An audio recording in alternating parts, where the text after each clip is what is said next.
The DM nods slowly, meticulously reviewing the chronicle you've laid out. He makes a few notes behind his screen, tapping a pencil against the character sheet for Sir Randall Gillian. Understood. A most impressive chronicle. If I have the measure of it, Sir Randall has not only cleansed the undead corruption beneath Phandalin, but has also dismantled a cult of Bane, securing the service of a Pit Fiend in the process. He then used this fiend to help him defeat the young green dragon Venomfang and the deceitful archmage Lyra at Thundertree.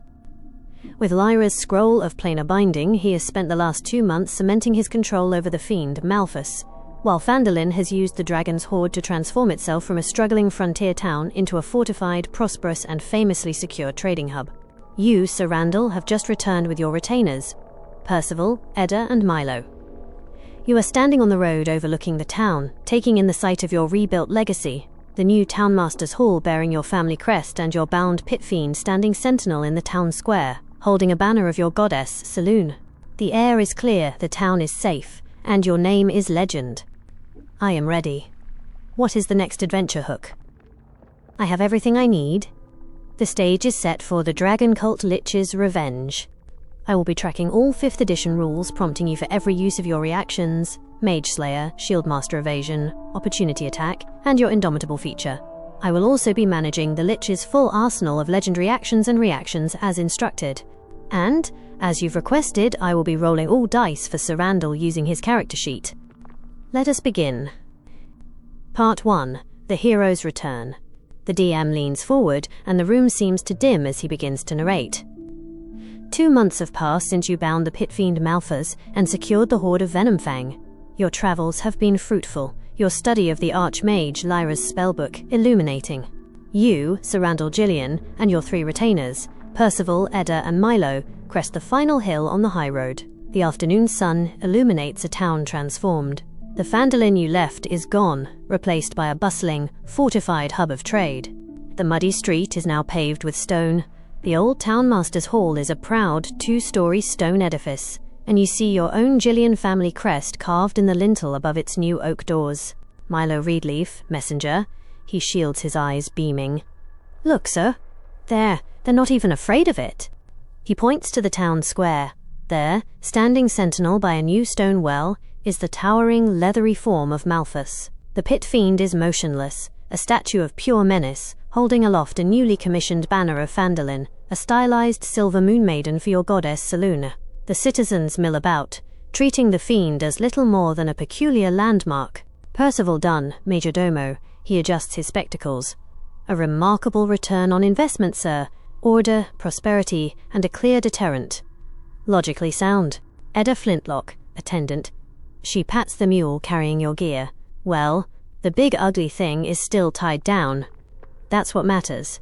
Town looks good. As you descend the road, a cheer goes up. The Protector is back. Townmaster Harbin Wester himself bustles out of the hall to greet you. He is a changed man. His robes are of fine silk, and the nervous energy has been replaced by an almost manic confidence. Sir Randall, welcome home. Your timing is impeccable. We're celebrating the new trade charter. Please, come in, come in. I have a new vintage of red larch wine I'd very much like your opinion on. Harbin is gesturing you eagerly toward the Townmaster's Hall. The townsfolk are gathering, smiling and waving. What do you do?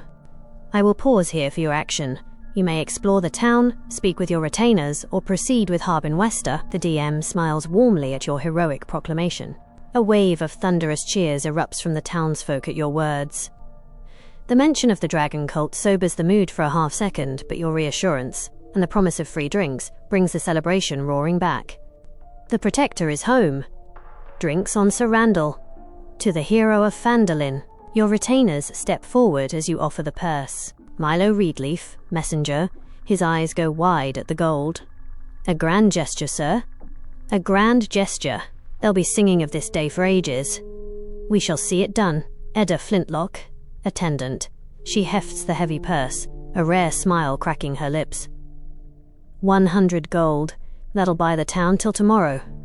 We'll make sure no one's thirsty. Percival Dunn, Majordomo. An excellent application of resources, Master.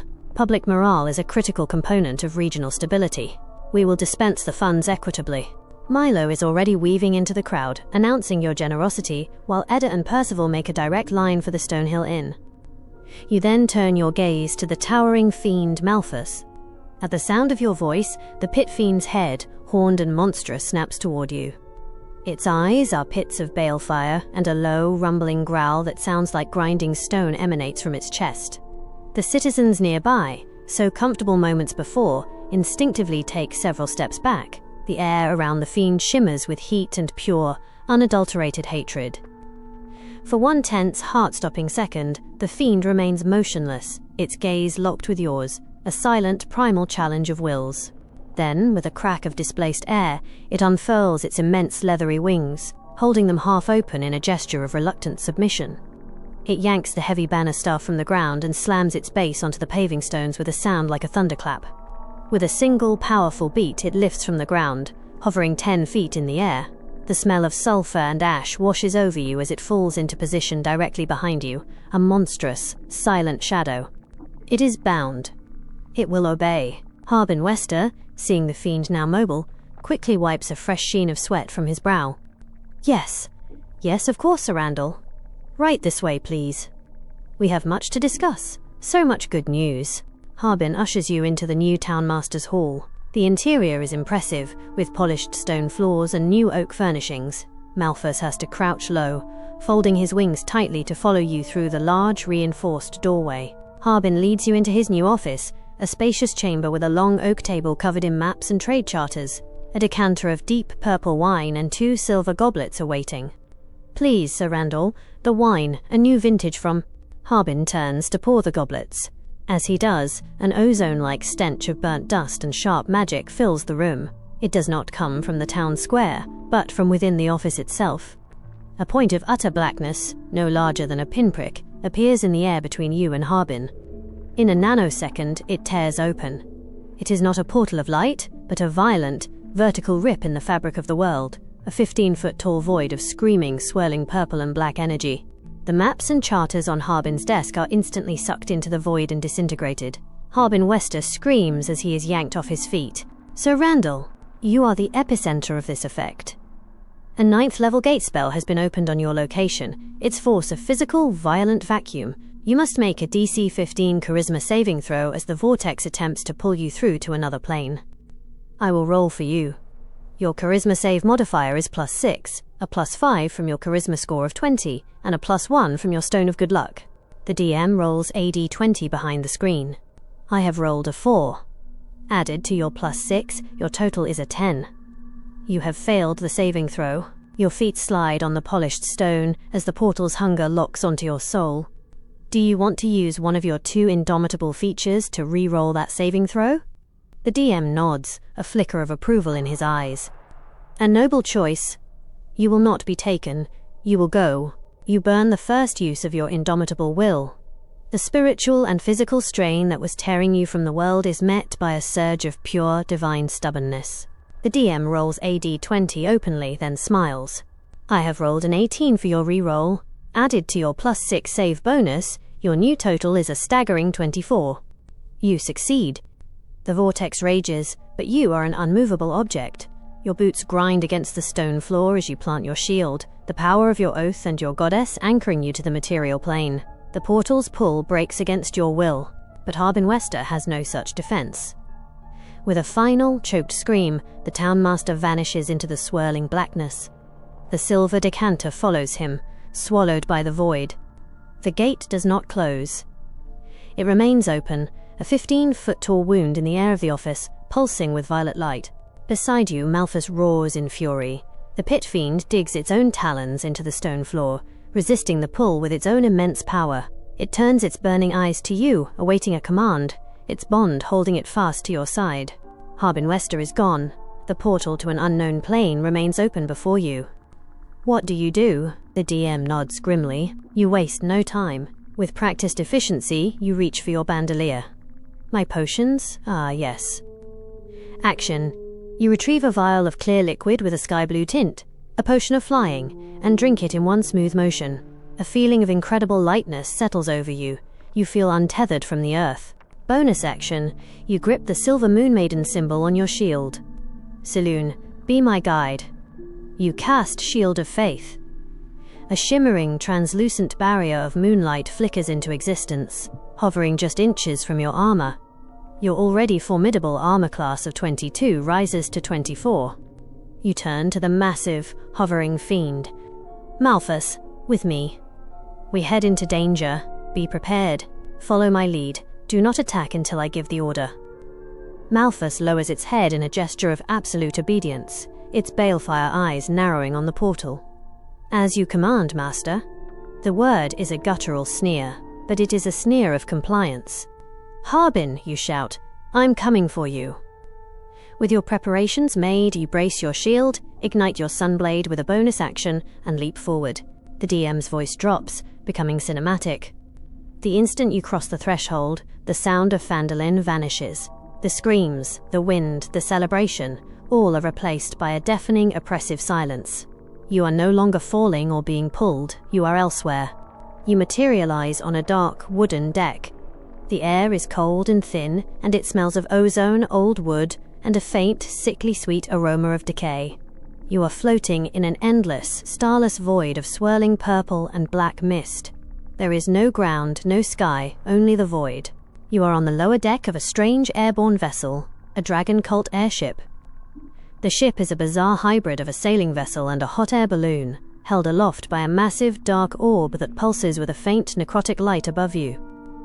Standing not 20 feet from you are two figures in dark, arcane robes, their faces obscured by hoods.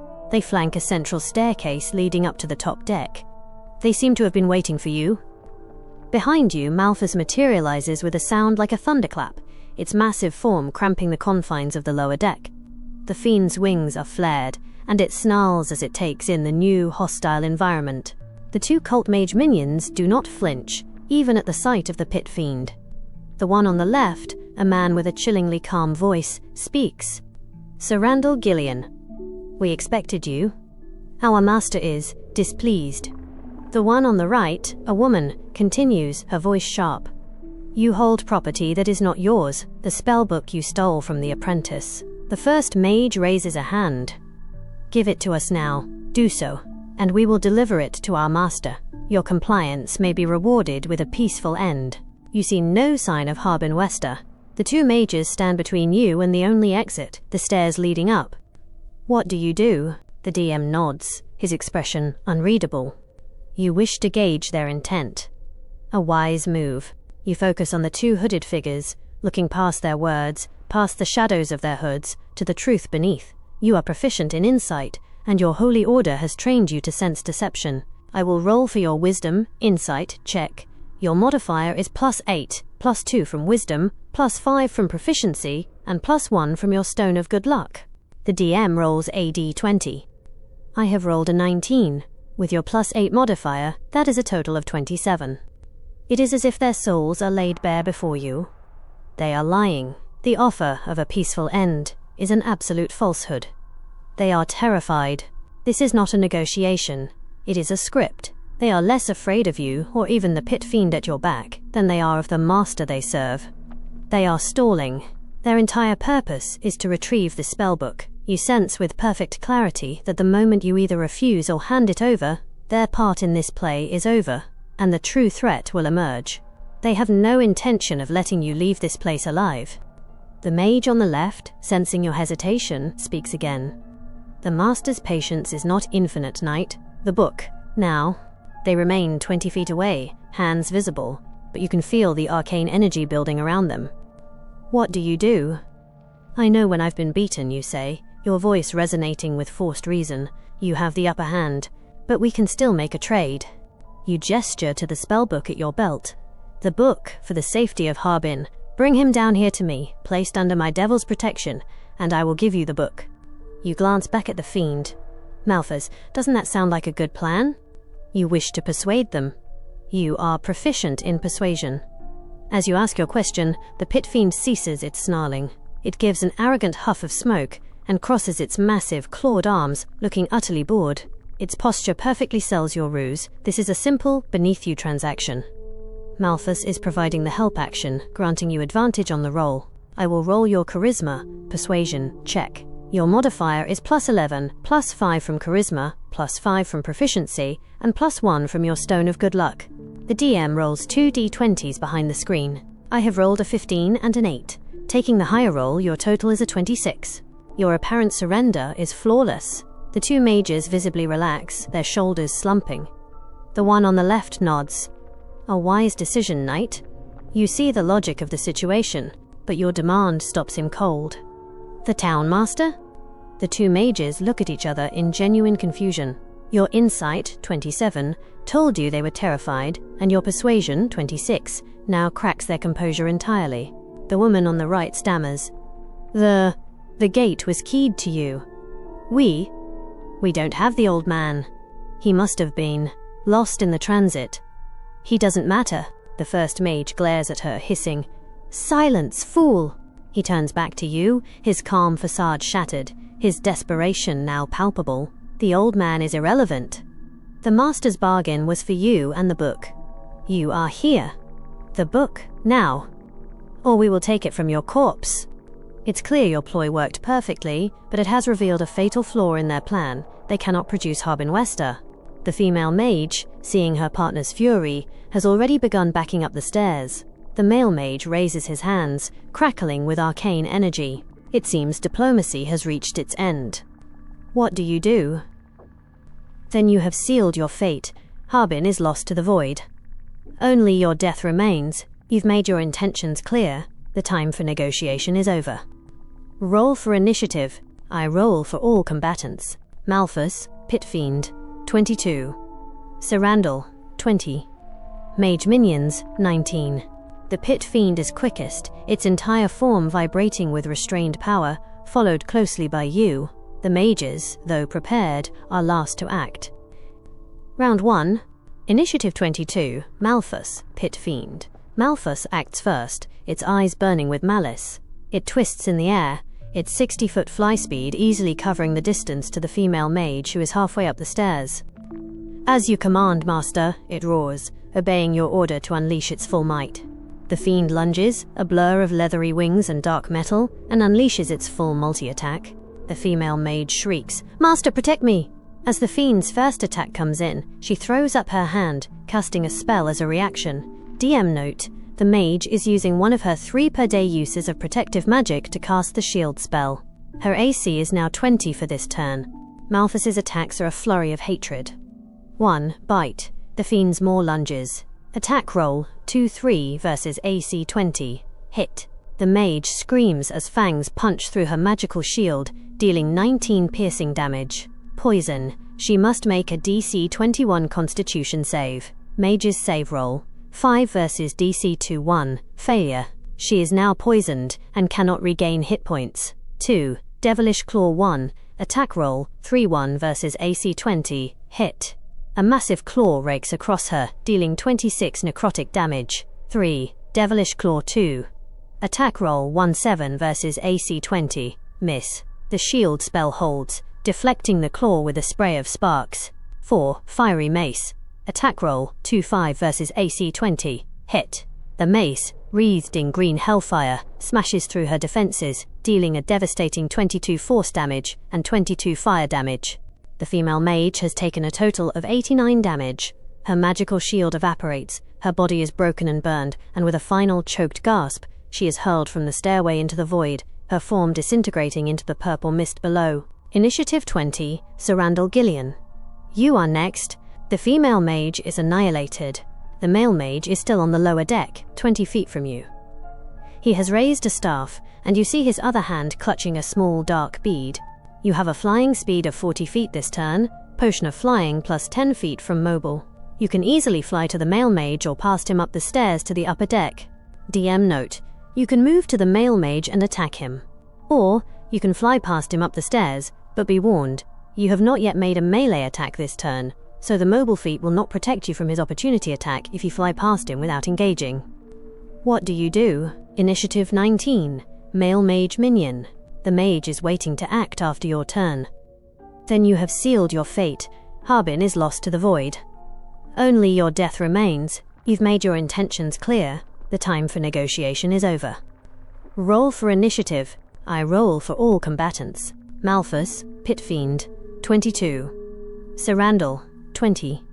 Mage Minions, 19. The Pit Fiend is quickest, its entire form vibrating with restrained power, followed closely by you. The mages, though prepared, are last to act. Round 1. Initiative 22, Malphas, Pit Fiend. Malphas acts first, its eyes burning with malice. It twists in the air, its 60-foot fly speed easily covering the distance to the female mage who is halfway up the stairs. As you command, Master, it roars, obeying your order to unleash its full might. The fiend lunges, a blur of leathery wings and dark metal, and unleashes its full multi-attack. The female mage shrieks, "Master, protect me!" As the fiend's first attack comes in, she throws up her hand, casting a spell as a reaction. DM note: the mage is using one of her 3 per day uses of protective magic to cast the shield spell. Her AC is now 20 for this turn. Malphas's attacks are a flurry of hatred. 1. Bite. The fiend's maw lunges. Attack roll, 2-3 versus AC 20. Hit. The mage screams as fangs punch through her magical shield, dealing 19 piercing damage. Poison. She must make a DC 21 Constitution save. Mage's save roll. 5 versus DC 21. Failure. She is now poisoned and cannot regain hit points. 2. Devilish Claw 1. Attack roll, 3-1 versus AC 20. Hit. A massive claw rakes across her, dealing 26 necrotic damage. 3. Devilish Claw 2. Attack roll 1-7 versus AC 20. Miss. The shield spell holds, deflecting the claw with a spray of sparks. 4. Fiery Mace. Attack roll 2-5 versus AC 20. Hit. The mace, wreathed in green hellfire, smashes through her defenses, dealing a devastating 22 force damage and 22 fire damage. The female mage has taken a total of 89 damage. Her magical shield evaporates, her body is broken and burned, and with a final choked gasp, she is hurled from the stairway into the void, her form disintegrating into the purple mist below. Initiative 20, Sir Randall Gillian. You are next. The female mage is annihilated. The male mage is still on the lower deck, 20 feet from you. He has raised a staff, and you see his other hand clutching a small dark bead. You have a flying speed of 40 feet this turn, potion of flying plus 10 feet from mobile. You can easily fly to the male mage or past him up the stairs to the upper deck. DM note: you can move to the male mage and attack him. Or, you can fly past him up the stairs, but be warned, you have not yet made a melee attack this turn, so the mobile feat will not protect you from his opportunity attack if you fly past him without engaging. What do you do? Initiative 19, Male Mage Minion. The mage is waiting to act after your turn. You picked the wrong knight to target with your spells, mage. I am a slayer of mages. With the potion of flying active, you surge 20 feet across the deck, your movements light and swift. You are now within 5 feet of the male mage minion. This is your attack action. Your first attack with the Sunblade comes screaming in. Attack roll 1, roll 14, plus 12 equals 26. That is a hitch IT. Damage. The Radiant Blade cuts deep for 12 radiant damage. The mage grunts as the sunlight blade sears his flesh. As you declared, you now use your bonus action for a Shieldmaster shove. This is a contested check. Your strength, athletics, versus his dexterity, acrobatics. Your athletics roll, roll 19, plus 5 equals 24. Mage's acrobatics roll, roll 10, plus 2 equals 12. A massive success. You smash your Holy Sentinel shield into the mage's chest, sweeping his legs out from under him. He crashes hard to the wooden deck and is now prone. You now use your second attack from your extra attack feature. Because the target is prone, you attack with advantage. Attack roll 2 advantage. Rolls 17-9. The 17 hits. 17 plus 12 equals 29. A solid hit. Damage. You plunge the blade down, dealing another 10 radiant damage. And your third and final attack, also with advantage. Attack roll 3, advantage. Rolls 20-14. That is a natural 20. A critical hit. Critical damage, you deal double dice. That is 21 radiant damage as you ram the blade of pure sunlight through his shoulder, pinning him to the deck. At the end of your turn, the male mage is still alive, but he is grievously wounded, 43 total damage, pinned to the deck, and prone. Initiative 19, Male Mage Minion. The mage, prone and impaled, glares up at you with pure hatred. "Fool," he hisses. He knows he cannot escape your melee reach. He is going to cast a spell. He lifts his free hand and begins to chant, casting Cone of Cold. This is a spell being cast by a creature within 5 feet of you. Do you want to use your reaction to make a Mage Slayer attack? Foolish mage. I am a slayer of mages. You invoke your Mage Slayer feat, using your reaction to strike the caster as he begins his spell. The mage is prone, granting you advantage on your melee attack roll. Mage Slayer attack roll, advantage. Rolls 18-7. The 18 hits. The DM pauses, then smiles. That D20 roll is an 18. With your superior critical feature, that is a critical hit. Critical damage. You silence his incantation by running him through. That is 18 radiant damage. The mage shrieks as the blade of pure sunlight vaporizes his insides. This brutal attack has consequences. 1. Concentration check. The mage was casting a spell and took 18 damage. He must make a DC 10 Constitution saving throw to maintain the spell. 2. Mage Slayer effect. Because you damaged him while he was casting, concentrating, he makes this save with disadvantage. Mage's con save, disadvantage. Rolls 13-4. He must take the lower roll, a 4. Result: 4 versus DC 10 is a spectacular failure. The Cone of Cold spell sputters and dies, the arcane energy fizzling into harmless frost in his hand. At the end of the mage's turn, he has taken 61 total damage. He is prone, skewered by your sunblade, and has failed to cast his spell. The DM's voice lowers as he gestures to the upper deck. A sound from above, a slow, dry clapping. "Marvelous," a voice echoes from the deck above, a sound like dust and ancient malice. "Truly, a champion. You have dispatched my puppets." Now, the master of the show takes the stage. Round 2, Initiative 24, the Lich. At the top of the stairs, a new figure appears. It is a skeletal being, draped in the rotting, tattered finery of a Dragon Cult high priest.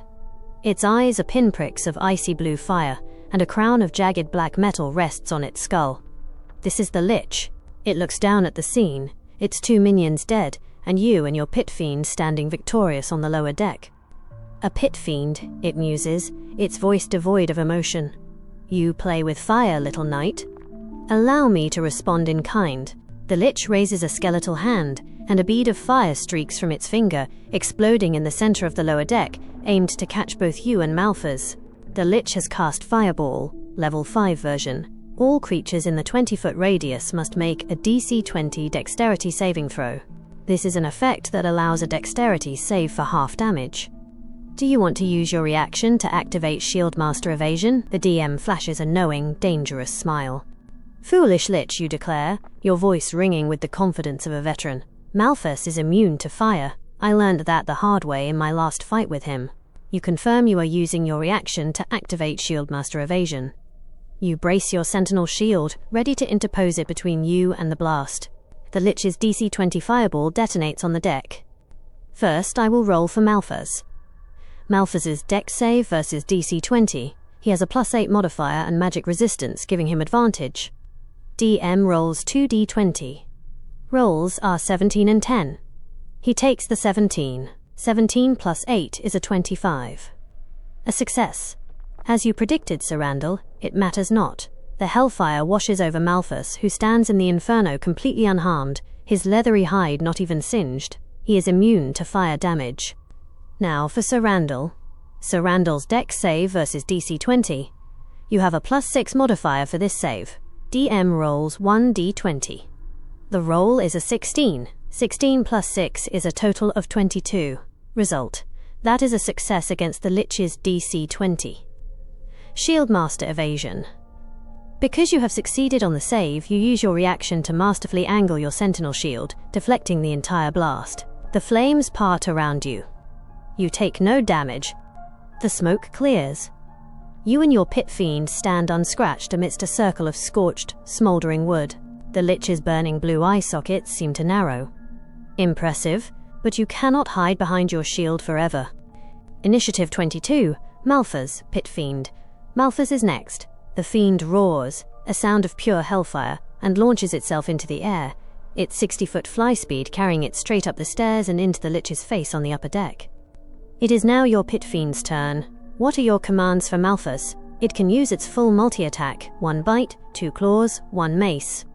It could attempt to grapple. It could use its Hellfire spellcasting, 2 fireballs, or 1 fireball, and 1 hold monster, Wall of Fire. Note, the Lich is immune to fire. Initiative 20, Sir Randall Gillian. You will act after Malphas. Initiative 19, Lich. The Lich is now in melee with Malphas. It has all its reactions and legendary actions available. A fine plan, Master. It shall be held. Malphas roars. The Pit Fiend is already in the Lich's face on the upper deck, having flown there at the start of its turn. It now follows your command, initiating its brutal multi-attack, substituting one of its claw attacks for a grapple attempt. 1. Grapple attempt. Malphas uses its first attack to seize the skeletal demigod. This is a contested check. Malphas's athletics versus the Lich's acrobatics. Malphas's athletics roll, STR plus 8, roll 19 plus 8 equals 27. Lich's acrobatics roll, Dex plus 3, roll 12 plus 3 equals 15. A massive success. Malphas's talons, wreathed in hellfire, sink deep into the Lich's ancient robes and skeletal frame. The Lich is now grappled. 2. Multi-attack continued. Now that it has its prey, Malphas unloads with its remaining attacks. Bite. Attack roll, 2-4 versus AC 20, Hetty. The Fiend's fangs crunch against the Lich's skull for 17 piercing damage. Poison save. The Lich must make a DC 21 Constitution save. Lich's save roll, 9 plus 10 equals 19. That is a failure. The Lich, recognizing the debilitating effect of the Pit Fiend's poison, immediately uses its legendary resistance, 1/3, to choose to succeed the save. It is not poisoned. Devilish Claw. Attack roll, 1-1 versus AC 20, miss. The Lich twists in the Fiend's grasp, and the claw rakes harmlessly against the airship's wheel. Fiery Mace. Attack roll, 2-9 versus AC 20, hit T. Malphas smashes its mace into the Lich's ribcage. The mace deals 22 force damage and 21 fire damage. The Lich is immune to fire. It takes the 22 force damage, but the hellfire washes over it without effect. Malphas holds the struggling Lich in its grasp on the center of the upper deck, creating the proper knightly fight space you demanded. Initiative 20, Sir Randall Gillian. You are next, Sir Randall. You are still on the lower deck. The Lich is grappled by your Pit Fiend on the upper deck, about 30 feet of movement away, 20 feet up the stairs, 10 feet onto the deck. You have a flying speed of 40 feet. What do you do? Initiative 19, Lich. The Lich is waiting to act after your turn. It has all its reactions and legendary actions available. It is your turn, Sir Randall. Your reactions have been spent, but your purpose is clear. Movement. You command the magical flight and surge into the air, your boots leaving the scorched lower deck. You fly up the central staircase, ascending to the upper deck. Malphas is there, a wall of fiendish muscle, grappling the Lich by the ship's main wheel. You use your 40 feet of movement to sweep wide, positioning yourself directly behind the preoccupied Lich, flanking it with your fiendish servant. Speech. As you land, your sunblade flares with holy sunlight, casting a brilliant, cleansing glow across the dark, windswept deck. The shadows cast by the grappling combatants recoil from your light. Undead, you boom, your voice cutting through the void. You are a fool to summon me. My sunblade was designed for shades just like you. Observation. Passive perception 23. From your new vantage point, your keen eyes take in the upper deck. It is not just a ship, it's a machine. The wheel, Area 2, the ship's wheel, where Malphas and the Lich are fighting, is inscribed with glowing purple runes. It seems to be the focal point of the ship's necrotic energy. The bow, Area 3. At the front of the ship, a complex, thrice-damned contraption of brass, crystal and bone is mounted. It looks like a massive, arcane ballista. The balloon. The great red orb above you is not a simple balloon, it's a containment sphere, and you see the ghostly, indistinct shapes of dozens of souls swirling within it, their silent screams powering the vessel. You have completed your movement and are now in melee range, 5 feet behind the grappled Lich. You still have your action and bonus action for this turn. What do you do? A knight knows when to use all his tools, you state, your mind racing. Malphas, as a cleric of Saloon, I know full well, trying to kill a Lich without its phylactery is foolish. You stow your sunblade, its radiant light extinguishing, and in the same motion you draw a set of heavy iron manacles from your belt. Check out this strategy. I'll bind it. This is your action. You lunge forward, manacles in hand, attempting to lock them onto the Lich's skeletal wrists, while Malphas holds it in a crushing grip. This requires a contested skill check. I will roll your dexterity, sleight of hand, against the Lich's dexterity, acrobatics. The Lich, being grappled by a Pit Fiend, will roll with disadvantage. Your sleight of hand modifier is +9. The Lich's acrobatics modifier is +3. The DM rolls for both parties. Sir Randall's roll 16, +9 equals 25. Lich's roll, disadvantage, rolls 19-5. It must take the 5. 5 + 3 equals 8. With a deft, practiced motion, you snap the cold iron shackles around the Lich's bone-dry radius and ulna. There is a metallic click that echoes across the deck. The Lich is now manacled. Its hands are bound, severely limiting its ability to perform somatic components for its spells. It is still grappled by Malphas. You have your bonus action remaining. You could use Second Wind, 1 short rest, to heal. You could use War Priest, 2 long rest, to make 1 weapon attack. Though you would need to draw your Sunblade again as part of that attack. What do you do with your bonus action? The DM pauses. At the end of your turn, regardless of your bonus action, the Lich will act. Its baleful blue eyes are fixed on you, and it has 3 legendary actions to spend. The DM's voice is cold, echoing the Lich's own. You stand in triumph, your foe bound by both fiend and iron. You're now part of my trap. Let's see how you get out of this one, undead. You end your turn. The Lich's icy blue eyes burn into you. It is grappled. It is manacled. It is flanked. And it is furious. It cannot move its hands, but it does not need to. You dare? The Lich expends 3 of its legendary actions to unleash its most terrifying power, Disrupt Life. A wave of pure negative energy erupts from the Lich's body in a 20-foot sphere. This blast will hit both you and Malphas, as you are both within 5 feet of it. You must both make a DC 20 Constitution saving throw. For Malphas, Pit Fiend. Malphas has a +7 con save modifier and magic resistance, advantage. DM rolls 2d20. Rolls are 19 and 12. 19 + 7 equals 26.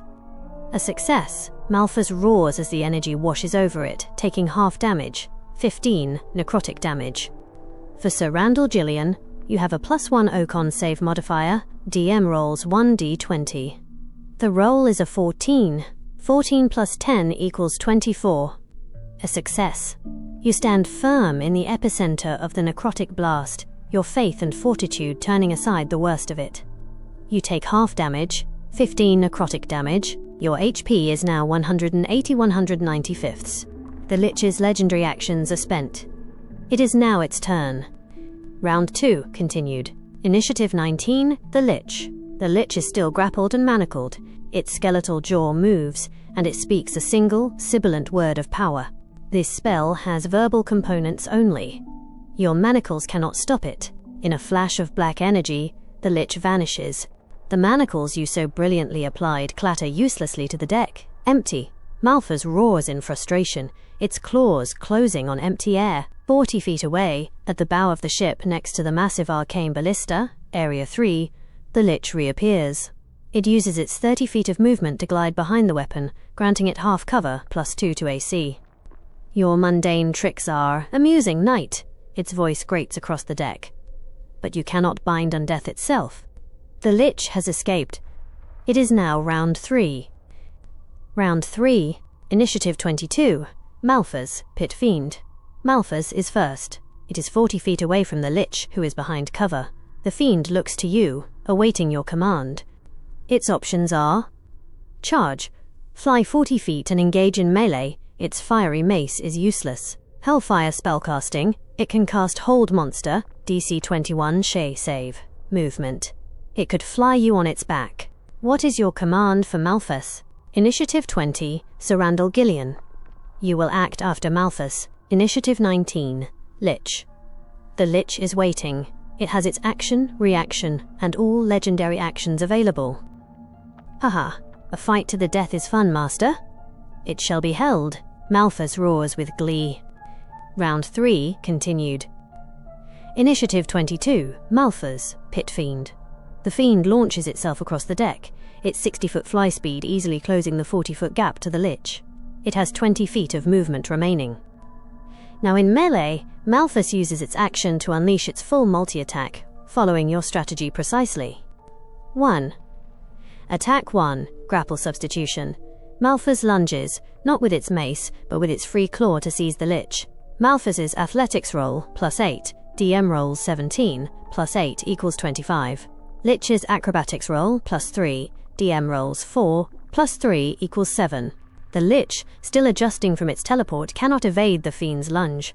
Malphas's talons lock around the Lich's torso in a grip of iron. The Lich is now grappled. 2. Lich reaction. The Lich, snared, sees the rest of the Fiend's attacks coming. It instantly uses its reaction to cast Shield. A barrier of shimmering, ghostly energy encases it. Its AC is now 25. 3. Attack 2, Bite. Malphas snaps its fangs at the Lich's head. Attack roll, +1/4. DM rolls 9, +14 equals 23. The fangs scrape harmlessly off the magical shield. Miss. 4. Attack 3, Devilish Claw. The Fiend's other claw, blazing with necrotic energy, rakes at the shield. Attack roll, +1/4. DM rolls 20. That is a natural 20. A critical hit. Damage. The claw shatters the shield spell and tears through the Lich's skeletal frame, dealing a massive 43 necrotic damage. 5. Attack 4, Fiery Mace. The mace follows through the broken barrier. Attack roll, +1/4. DM rolls 13, +14 equals 27. Hit. Damage. The mace crushes the Lich for 22 force damage. The accompanying hellfire washes over the Lich, but is harmlessly absorbed by its fire immunity. 6. Movement with grapple. With 20 feet of flight remaining, Malphas's speed is halved to 10 feet as it drags the medium-sized Lich. As you commanded, the Fiend beats its wings, pulling the struggling Lich 10 feet away from the ballista, out into the open air of the deck. At the end of Malphas's turn, the Lich is grappled, 10 feet away from the ballista, Area 3, and no longer benefiting from cover. Initiative 20, Sir Randall Gillian. You are next, Sir Randall. You are 30 feet away from the grappling pair. The arcane ballista is now free of obstruction. What do you do? Initiative 19, Lich. The Lich is waiting. It is grappled and has just taken significant damage. It has its action and legendary actions available. Understood, Sir Randall. Your intent is clear. DMs rephrase. You will use your flight to move to the arcane ballista, intending to turn the Lich's own siege weapon against him while Malphas keeps him pinned. Round 3 continued. Initiative 20, Sir Randall Gillian. You are 30 feet away from the grappling pair, and 30 feet from the now unattended arcane ballista, Area 3. Movement. You fly 30 feet across the deck, landing beside the strange bone and crystal contraption. Action. You place your hands on the device. It is not a simple crossbow. It hums with necrotic power, and the bolt loaded into it is a 5-foot-long shard of pure solidified shadow. You must make an intelligence, Arcana, check to understand its function, and fire it in one motion. The DC is 15. I will roll for you. Your Arcana modifier is +5. +4 from your Headband of Intellect, +1 from your Stone of Good Luck. The DM rolls AD 20. I have rolled a 17. With your +5 modifier, that is a 22. A solid success. The runes and mechanisms, though alien, make a sort of tactical sense to your magically enhanced mind. You find the trigger, aim the contraption at the grappled Lich, and fire. With a sound like a soul being torn, the weapon discharges a bolt of screaming black energy. Ballista attack roll, +10, DM rolls, 16, +10 equals 26. That is a HIT against the Lich's AC of 20. Damage. The bolt of shadow slams into the Lich, dealing 33 necrotic damage. The Lich shrieks, a dry, dusty sound, as its own weapon's energy tears through its skeletal form. You are at the ballista. You have your bonus action remaining. You could use Second Wind, 1 short rest, to heal 1d10, +15. You could draw your Sunblade. What do you do with your bonus action? At the end of your turn, the Lich, still grappled by Malphas, turns its burning gaze from its fiendish jailer to you, the true threat by its weapon. It has 3 legendary actions to spend. The DM's eyebrows shoot up. a grin spreading across his face. Haha. Devil, this is getting fun. Your job is to keep hold of the Lich so I might smite him with his own weapons. Malphas, straining as the Lich writhes in its grasp, lets out a booming guttural laugh. Break him, Master. I have him. Round 3 continued. Initiative 20. Sir Randall Gillian continued. Action Surge, an excellent use of your fighter ability. You take your second action for the turn, grasping the arcane controls of the ballista once more. You just fired it, and the mechanisms are still glowing hot with necrotic energy. I will roll for your second ballista shot. Ballista attack roll, +10, DM rolls 12, +10 equals 22. That is another HIT against the Lich's AC of 20. Damage. A second 5-foot shard of pure shadow slams into the Lich's chest, dealing another 33 necrotic damage. The Lich howls in pain, its skeletal body cracking under the assault. It has now taken 116 damage this round and is looking severely battered. Bonus action. You then declare your intent to use your War Priest feature to fire the ballista a third time. The DM holds up a hand, clarifying the rule. A clever, knightly idea. However, your War Priest feature only triggers when you take the attack action, the specific action of swinging your sunblade or firing your bow. Firing this complex arcane siege weapon is a different kind of action, the use an object action. Therefore, you cannot use your War Priest bonus action to fire it a third time. You still have your bonus action remaining for this turn. You could use Second Wind, 1 short rest, to heal 1d10 plus 15. You could draw your sunblade. What do you do with your bonus action? At the end of your turn, the Lich, still grappled and now heavily damaged, will get to use its legendary actions. The DM nods, marking a note on his sheet. A wise preparation. Bonus action. You take your bonus action to cast Divine Favor. You speak a brief prayer to Saloon, and your sunblade, holstered at your side, hums with a low divine energy. For the next minute, your weapon attacks will deal an additional 1d4 radiant damage on a hit. You end your turn, standing confidently by the captured siege weapon. End of your turn, Lich's legendary actions. The Lich, still pinned in the Pit Fiend's mighty grasp, snarls. You will release me. The Lich will now expend its legendary actions. 1. Legendary action, cost 2. Paralyzing Touch. The Lich twists its upper body and slams its skeletal, manacled hands against Malphas's chest. Attack roll +1-2, DM rolls 19, +12 equals 31. A devastating hit against Malphas's AC of 21. Damage. The Fiend roars as 16 cold damage courses through it. Effect: the Pit Fiend is instantly afflicted and becomes paralyzed until the start of the Lich's next turn. Malphas's roar cuts off into a gurgle. Its muscles lock, its wings freeze, and its grip on the Lich goes slack. The grappled condition on the Lich immediately ends. 2. Legendary action, cost 1. Cantrip, Eldritch Burst. Now free, the Lich turns its full attention to you 30 feet away at the ballista. It thrusts its bound hands forward, and a crackling bolt of purple energy leaps from its fingertips. Attack roll, +1-2. DM rolls 10, +12 equals 22. Your AC is 24 thanks to Shield of Faith. The bolt of force strikes your shimmering moonlit shield and dissolves harmlessly. Miss. The Lich has spent its legendary actions. It is now its turn. Round 3 continued. Initiative 19, the Lich. The Lich stands free on the deck, 30 feet from you. Your Pit Fiend, Malphas, is floating 5 feet away from it, rigid and paralyzed. The Lich's hands are still bound by your manacles. This prevents it from casting spells with somatic S components. The DM reviews the Lich's spell list. Fireball, VSM, blocked. Lightning Bolt, VSM, blocked. Animate Dead, VSM, blocked. Chain Lightning, VSM, blocked. Finger of Death, VS, blocked. Plane Shift, VSM, blocked. Power Word Kill, V, available. Detect Magic, VS, blocked. Detect Thoughts, VSM, blocked. Dispel Magic, VS, blocked. Invisibility, VSM, blocked. Scrying, VSM, blocked. Your manacles have crippled its spell list. It cannot use its multi-attack as its hands are bound. It turns its burning eyes to you, its skeletal jaw dropping open. Action. Power word kill. The Lich speaks a single, arcane word that echoes in the void. It targets you, Sir Randall. If you have 100 hit points or fewer, you instantly die. You are currently at 180/195 HP. The word of power washes over you and you stand firm.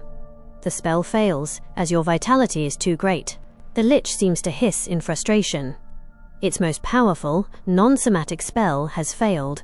It uses its 30 feet of movement to glide further away from you, putting itself 60 feet away, back near the ship's wheel, Area 2. Round 4. Initiative 22.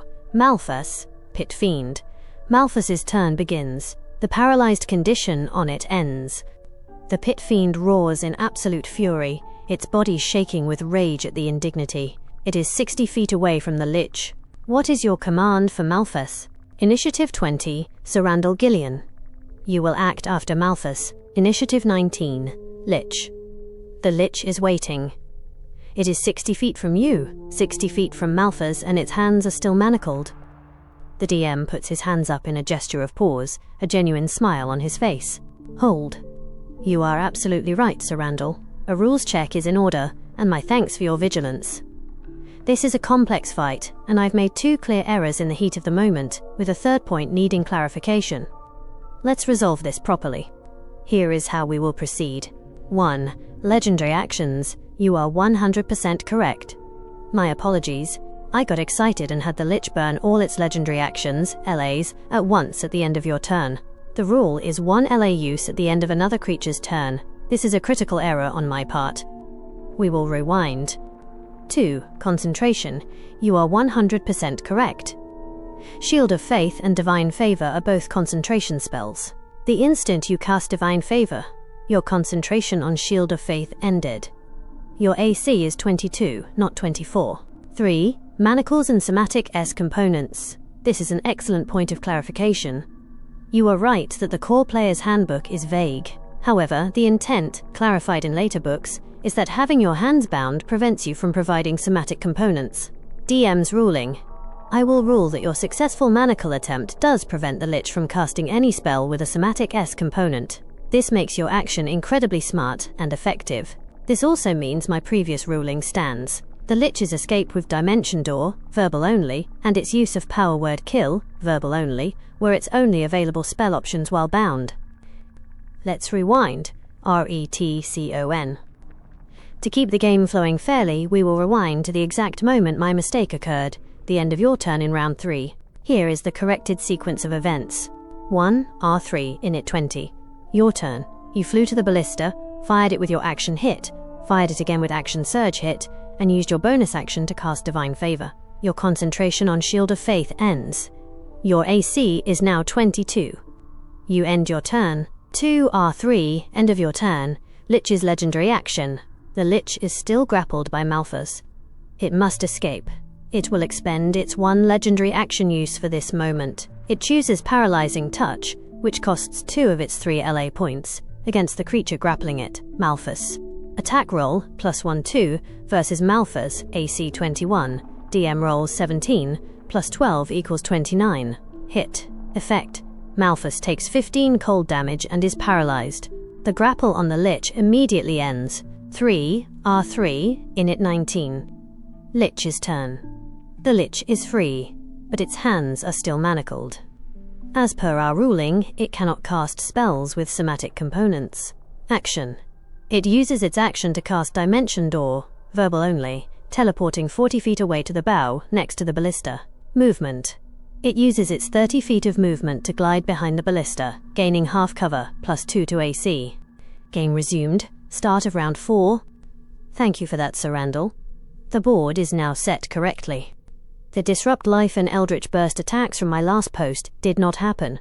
Your HP is 195/195. Malphas's HP is down 15 from the Paralyzing Touch. The Lich is at the bow, Area 3, 40 feet from your last position, behind half cover, AC 22. Its hands are manacled. Malphas's turn is next. Initiative 22. Malphas, Pit Fiend. Malphas's turn begins. The paralyzed condition on it ends. The Pit Fiend roars in absolute unholy fury, its body shaking with rage at the indignity of the paralysis. It is 40 feet away from the Lich. What is your command for Malphas? The DM nods, a flicker of surprise and respect in his expression. This is a bold, knightly move. You turn to the raging Pit Fiend, holding up a hand. Malphas, good job, but this fight is done. I, your true knight, get the final blow. Your job is simple now. You will be my chronicle. My other retainers were not able to join me. You will watch and describe this fight as it happens. Once we return to the mortal realm, you will tell my other retainers a detailed summary of our adventure here, so the Greater Sword Coast might know of my deeds. You will only interfere if I should fall in this battle. If I do, grab a potion of superior healing from my pack and bring me back to my feet. That is your command. Round 4 continued. Initiative 22. Malphas, Pit Fiend. Malphas, seething with the paralysis-induced rage, freezes at your command. The fiend turns its massive, horned head to look at you, its balefire eyes wide with confusion? Disgust? You wish me to watch? You would face the Demolic alone for glory? A slow, terrible, guttural laugh rumbles from its chest.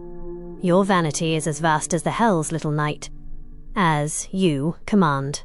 With a single, powerful beat of its wings, Malphas abandons its attack posture. It flies 60 feet straight up, hovering high above the deck, wings spread wide. It is now a silent, looming observer, out of the immediate melee but with a perfect view of the battlefield. It takes the dodge action, its fiery eyes fixed on the battle to come, its expression one of mocking disbelief. Initiative 20, Sir Randall Gillian. You are next, Sir Randall. You are at the bow, next to the arcane ballista, Area 3. The Lich is 60 feet away from you at the ship's wheel, Area 2. The Lich's hands are still manacled, preventing somatic component spells. Your divine favor is active. You have your potion of flying active and a 40-foot fly speed. The Lich has half cover from its position. AC 22. What do you do? Initiative 19. Lich. The Lich is waiting. It has its action, reaction, and all legendary actions available. The DM holds up a hand, a map of the airship in front of him. A bold charge, Sir Randall. However, a clarification on the tactical situation.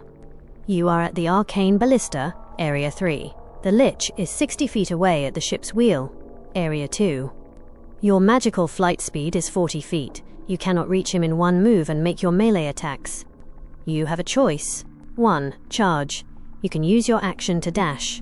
You will fly the full 60 feet, closing the distance and arriving in the Lich's face, ready to strike on your next turn.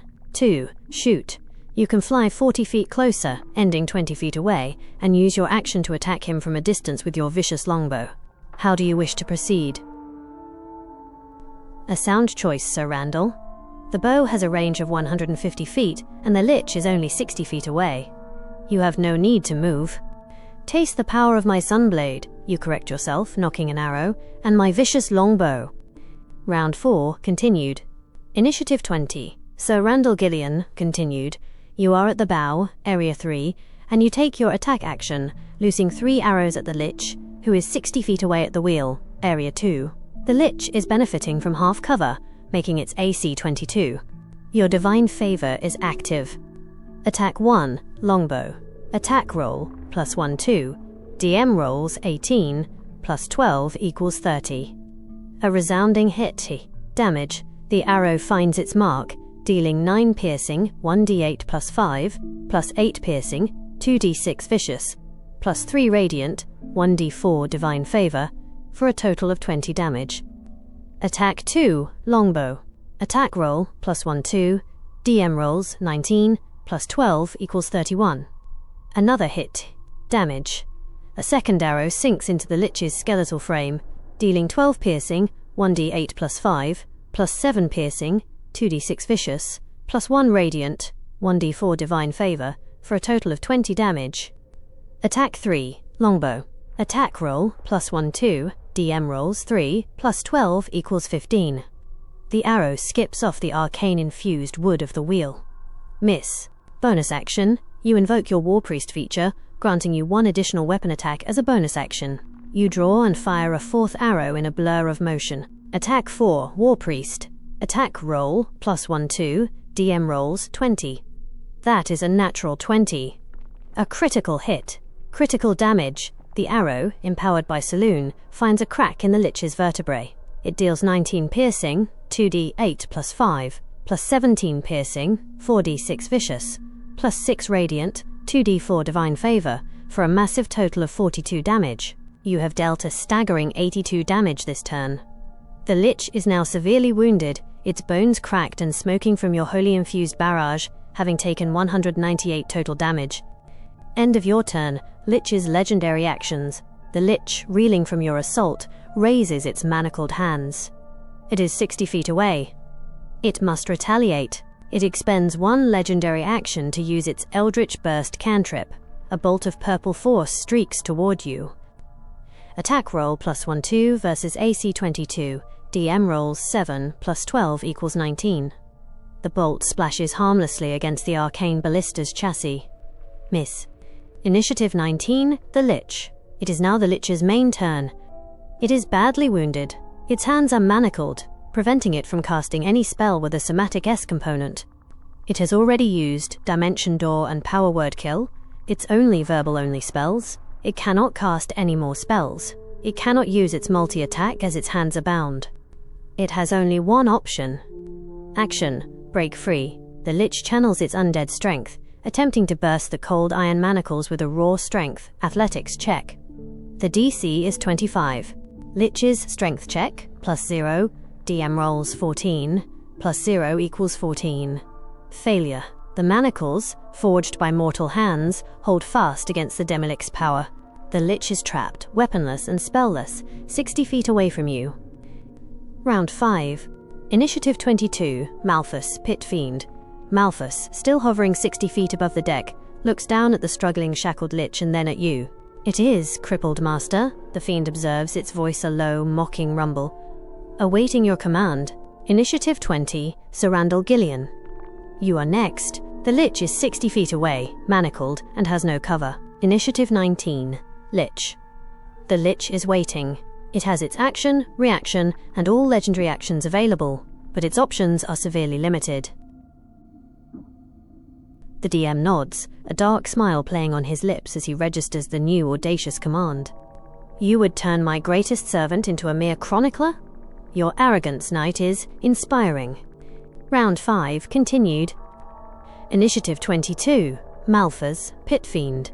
At your command, the Pit Fiend ceases its menacing hover. As you command, master. I shall be your herald. With a powerful beat of its leathery wings, Malphas descends from its 60-foot vantage point. It flies to your position at the Arcane Ballista, Area 3. With a gesture of profound contempt, it drops its massive, hellfire-wreathed fiery mace at your feet. The deck groans under the weight, the wood instantly scorching where the weapon lands. Its task complete, the Fiend flies 10 feet up and hovers directly behind you, an apocalyptic shadow.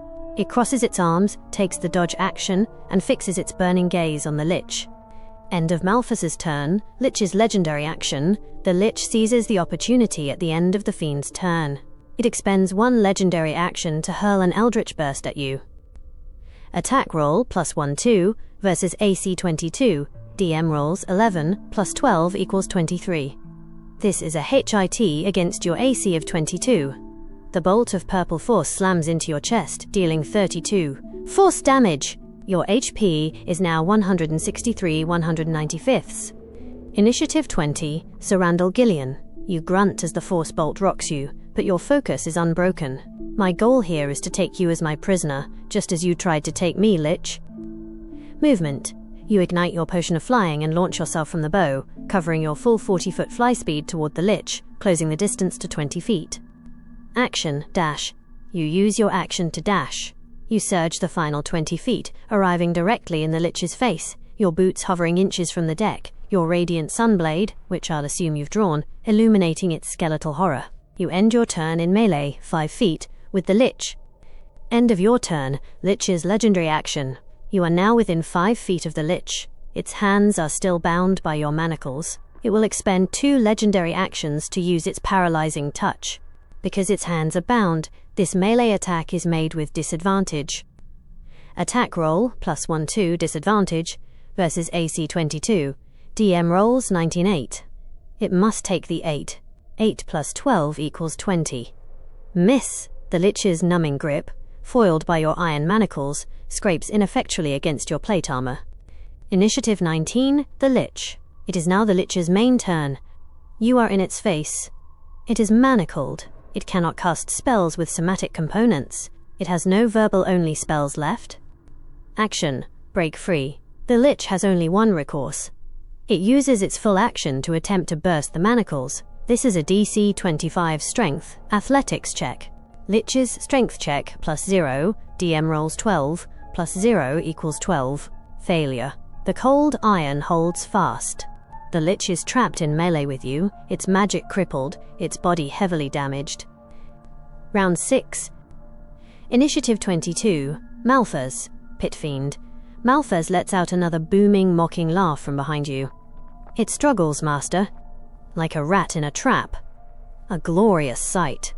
The Fiend continues to obey, holding its position and taking the dodge action. Initiative 20, Sir Randall Gillian. You are next, Sir Randall. The Lich is 5 feet from you, manacled, and heavily wounded. Your divine favor is active. The fiery mace is on the deck 60 feet behind you at the ballista. What do you do? A change in strategy. The Fiend is a weapon, not just a chronicler.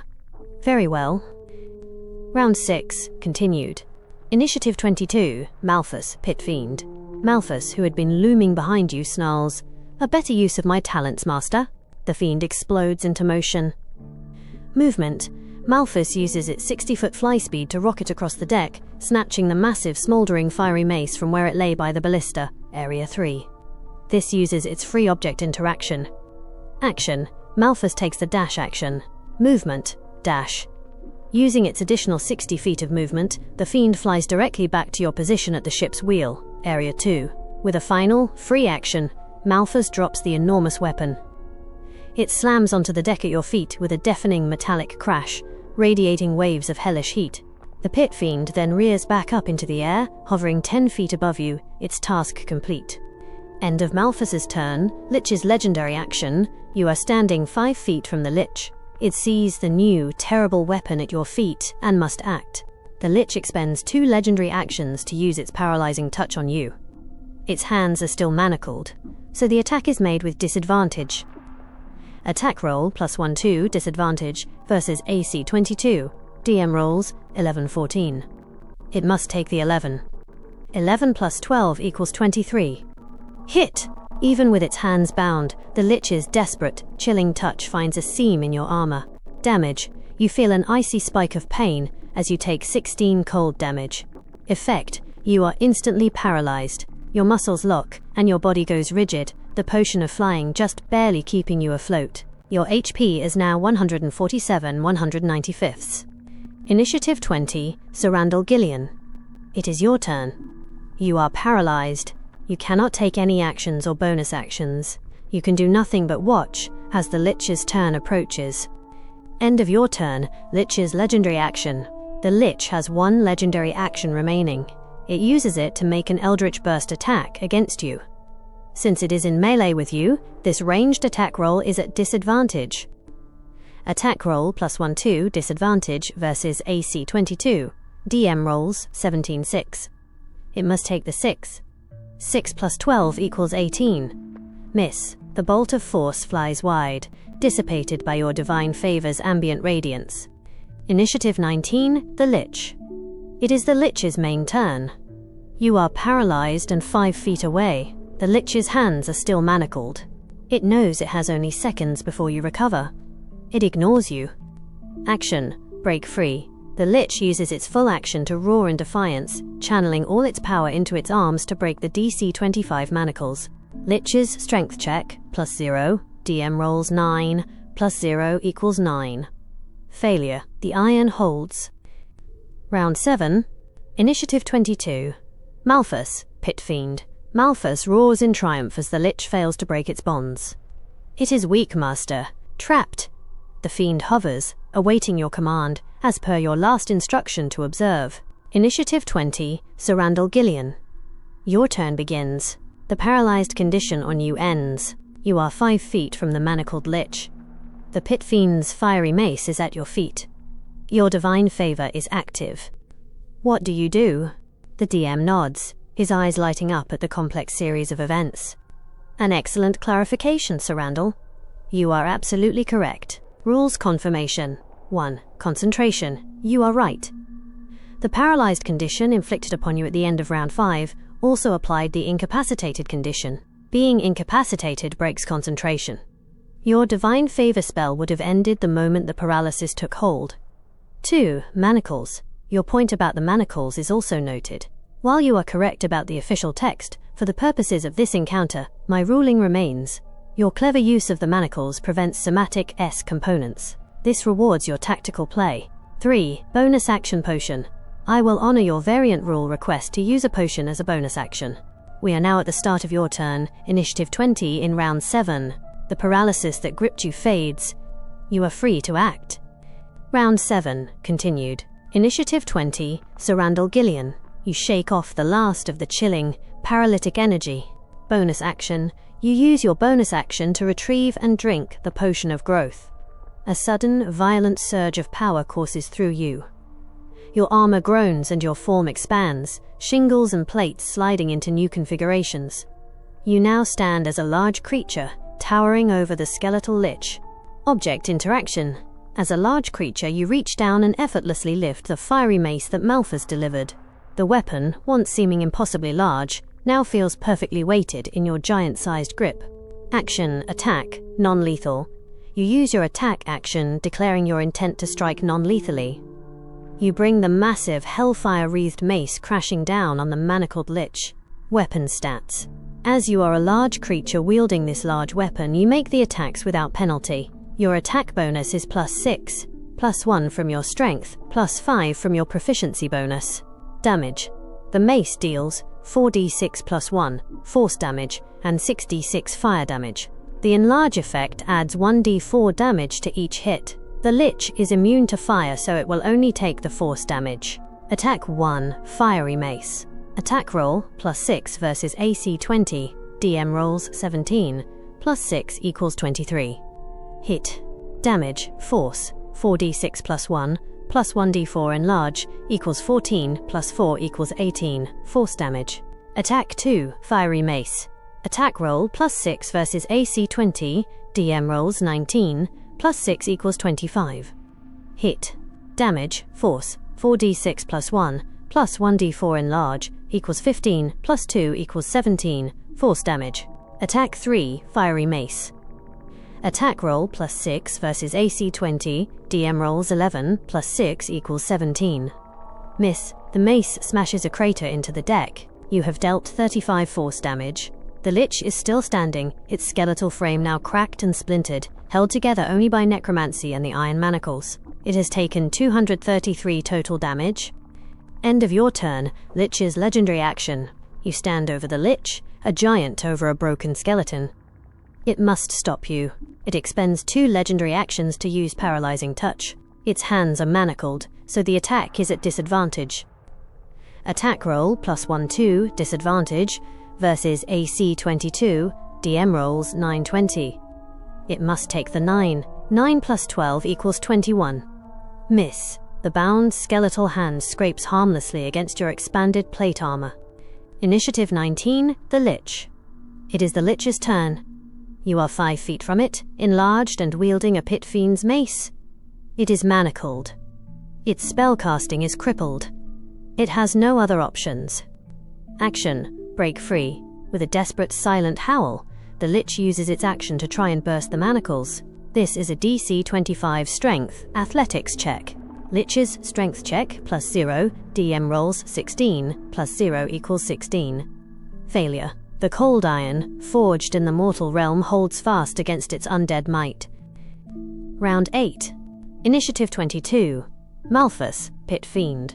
Malphas, still hovering above, continues its narration. Again it fails. The Master, now a giant, holds the Ancient One in contempt. It is trapped. Trapped by mortal steel. The Fiend takes the dodge action, awaiting your next move. Initiative 20, Sir Randall Gillian. You are next. You are large. The manacled lich is 5 feet from you, crippled and unable to escape. What do you do? The DM's voice takes on a grand, sonorous tone as you deliver your speech. Undead creature, I will tell you what I will do with you. I will knock you unconscious, gag you so you may not speak any spells, keep you tied up and shackled, like a good little undead. Then I will take you back to the town and imprison you for the rest of your undying life. I will invest much funding to ensure you never escape. Round 8, continued. Initiative 20. Sir Randall Gillian, continued. You, now a large creature, heft the massive smouldering fiery mace. Action, attack 1, non-lethal. You use the first of your 3 attacks, swinging the flat of the mace at the manacled lich. Attack roll +6 versus AC 20, DM rolls 16, +6 equals 22. Hit. Damage. The non-lethal blow connects with a sickening crack, dealing 15. Force damage. 12 4d6 +1 +3, 1d4 enlarge. The lich's fire immunity negates the rest. Bonus action, Shield Master Shove. You then move to use your bonus action to shove the lich prone. The DM holds up a hand. A noble tactic, Sir Randall. But your Shield Master feat requires you to be wielding your shield. In your enlarged state, you are holding the Pit Fiend's massive mace with both hands. Your sentinel shield is on your back. The shove attempt cannot be made. Action, attacks 2 and 3, non-lethal. You declared your remaining attacks, which you now unleash without the benefit of a prone target. Attack 2, Fiery Mace. Attack roll +6 versus AC 20, DM rolls 19, +6 equals 25. Hit. Damage. Another brutal, non-lethal smash dealing 19 force damage, 15 4d6 +1 +4 1d4 enlarge. Attack 3, Fiery Mace. Attack roll +6 versus AC 20, DM rolls 8 +6 equals 14. Miss. Your wide, giant-sized swing goes just over the lich's skeletal head. You end your turn. The lich is still standing, having taken another 34 force damage. It is now on the verge of destruction, having taken 267 total damage out of 315 hydrogen phosphide. It is manacled, trapped, and furious. End of your turn, Lich's legendary action. The Lich is desperate. You are in its face. It must stop you. It expends 2 legendary actions to use its paralyzing touch. Its hands are manacled, so the attack is at disadvantage. Attack roll +1/2 disadvantage versus AC 22, DM rolls 11/13. It must take the 11. 11 + 12 equals 23. Hit. Even bound, its chilling touch finds you. Damage, you take 13 cold damage. Effect, a wave of arctic numbness explodes from the point of contact. You are paralyzed. Your HP is now 134 195ths. Initiative 19, the Lich. It is the Lich's turn. You are paralyzed and 5 feet away. Its hands are still manacled. It cannot cast its devastating somatic spells. It has already used its verbal-only spells. It cannot break the manacles. It is trapped. But you are paralyzed. Action, Eldritch Burst, multi-attack. The Lich uses its multi-attack action, which it can use, as Eldritch Burst has no somatic component, to unleash 3 bolts of pure force at you from point-blank range. You are paralyzed. Any attack that hits you from within 5 feet is an automatic critical hit. Eldritch Burst 1. Attack roll +1/2, DM rolls 16, +12 equals 28. Automatic critical hit. Crit damage. A blast of force hammers into your locked armor, dealing 63 force damage. Eldritch Burst 2. Attack roll +1/2, DM rolls 18, +12 equals 30. Automatic critical hit. Crit damage. Another bolt slams into you, dealing 59 force damage. Eldritch Burst 3. Attack roll +1/2. DM rolls 9, +12 equals 21. Miss. Your AC of 22, even while paralyzed, holds against the 3rd bolt. You have taken an astronomical 122 damage in 1 turn. Your HP drops from 134 to 12 195ths. You are still standing, but barely. Smoke pours from the joints of your armor. Round 9. Initiative 22. Malphas, Pit Fiend. Malphas, hovering above, sees you stagger under the point-blank arcane barrage. Master, you are wounded. The command. The Fiend is now following your standing order. You will only interfere if I should fall in this battle. Grab a potion of superior healing from my pack and bring me back on my feet. You have not fallen to 0 HP. Malphas remains hovering, its claws clenched, taking the dodge action, its eyes burning with anticipation for your command or your collapse. Initiative 20, Sir Randall Gillian. Your turn begins. The paralyzed condition on you ends. You are large. You are standing 5 feet from the manacled lich. You are critically wounded, 12 hydrogen phosphide. The fiery mace is in your hands. What do you do? Ha ha ha, lich. So you can make me bleed? The fight is not over. We continue. The DM nods, a look of grim appreciation on his face. This is a battle of attrition. Round 9 continued. Initiative 20, Sir Randall Gillian continued. You are critically wounded, standing 5 feet from the manacled lich. Bonus action, Potion of Superior Healing. You use your bonus action, retrieving a potion of superior healing from your pack. You drain the vial in one go. DM rolls 8d4 plus 8 for the healing. You regain 28 hit points. Your vitality surges back, pulling you from the immediate brink. Your HP is now 4195ths. Action, attack, non-lethal. Let's see how well your paralyzing touch works when you cannot reach me. You raise the massive fiery mace over your enlarged head and bring it down 3 times, striking non-lethally. Attack 1, Fiery Mace. Attack roll plus 6 versus AC 20. DM rolls 18 plus 6 equals 24. Hit. Damage. The non-lethal blow connects with a sickening crack, dealing 17 force damage. 13 4d6 plus 1 plus 4 1d4 enlarge. The Lich's fire immunity negates the rest. Attack 2, Fiery Mace. Attack roll plus 6 versus AC 20. DM rolls 9 plus 6 equals 15. Miss. Attack 3, Fiery Mace. Attack roll plus 6 versus AC 20. DM rolls 15 plus 6 equals 21. Hit. Damage. A final, crushing, non-lethal blow. You deal 16 force damage. 14 4d6 plus 1 plus 2 1d4 enlarge. The Lich is on the verge of total system collapse, its form shattered. It has taken 300 total damage. It is still standing, but just barely. Movement. Because you have made a melee attack against the Lich this turn, your mobile feat activates. You use your full 40-foot flying speed to glide backwards, putting 40 feet of open deck between you and the crippled undead. You are now well outside its 5-foot melee reach. End of your turn, Lich's legendary action. The Lich, defeated in melee, must retaliate. It cannot use paralyzing touch as you are 40 feet away. It expends 1 legendary action to use its Eldritch Burst cantrip.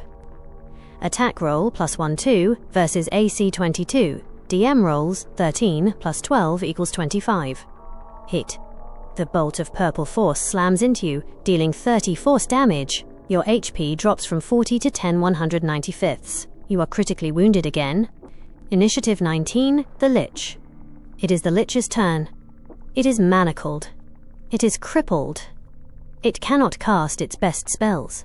It has no other way to harm you at this range. Action, break free. It uses its one desperate action to try and break the DC 25 manacles. Lich's strength check, plus 0, DM rolls 20. A natural 20. Result. The Lich roars, and a pulse of pure necrotic power shatters the cold iron manacles. The chains explode from its wrists. The Lich is no longer manacled. It uses its 30 feet of movement to glide 30 feet toward you, closing the distance to 10 feet. Round 10. Initiative 22. Malphas, Pit Fiend. Malphas, seeing the Lich break its bonds, roars, "Master!" The shade is free. It prepares its foul magic. The Fiend remains hovering, taking the dodge action, awaiting your command. Initiative 20, Sir Randall Gillian. You are next. You are large. You are at 10 195ths HP. The fiery mace is in your hands. The Lich is 10 feet away from you. The Lich's hands are free. It can now cast any spell on its list. The Lich has approximately 15 HP remaining. What do you do? This is a fight worthy of a legendary knight like I. The Lich's hands are free, and it is 10 feet away. You know you have only one chance before it unleashes its full, unholy arsenal. Round 10, continued. Initiative 20, Sir Randall Gillian, continued. You are at 10 HP. You are large and flying. Movement. You use 5 feet of your 40-foot flying speed to close the 10-foot gap, bringing you face to face with the undead horror. Action. Attack 1, non-lethal. You raise the massive fiery mace and bring it crashing down, aiming to subdue, not destroy. Attack roll, +6 versus AC 20. DM rolls 19, +6 equals 25. Hit. Damage, non-lethal. The mace connects with devastating, non-lethal force. You deal 18 force damage. 14, 4d6 +1, +4 1d4 enlarge. The Lich's fire immunity negates the rest. The Lich had approximately 15 HP remaining. This single crushing blow is more than its shattered frame can withstand. Because your blow was non-lethal, the Lich is not destroyed. The blue fire in its eye sockets flickers and dies. Its body, having taken 318 damage, goes completely limp, slumping in the air, held aloft only by the ship's magic. The Lich is at 0 hit points and is unconscious. Action. Attack 2, grapple. As the Lich's body begins to float aimlessly, you follow through with your plan. You use your second attack to substitute for a grapple attempt. The Lich is unconscious, which means it automatically fails the contested check. You effortlessly seize the limp, skeletal creature. The Lich is now grappled and unconscious. Action. Attack 3, held. You hold your third attack, your gauntlet now firmly locked onto the defeated Demilich. Movement, continued. As you planned, you use 5 feet of your remaining 35-foot movement. Since you are grappling a creature, your speed is halved to 20 feet, which is more than enough. You descend 5 feet, placing the unconscious Lich safely and silently on the wooden planks of the deck. Your declaration is noted. Had the Lich forced any saves, you were prepared to use Indomitable. End of your turn. Lich's legendary actions. The Lich is unconscious. It has no legendary actions. Initiative 19, the Lich. The Lich is unconscious. It cannot take an action. It remains helpless at your feet. Combat concluded. The DM leans back, a slow smile spreading across his face. The battle is over.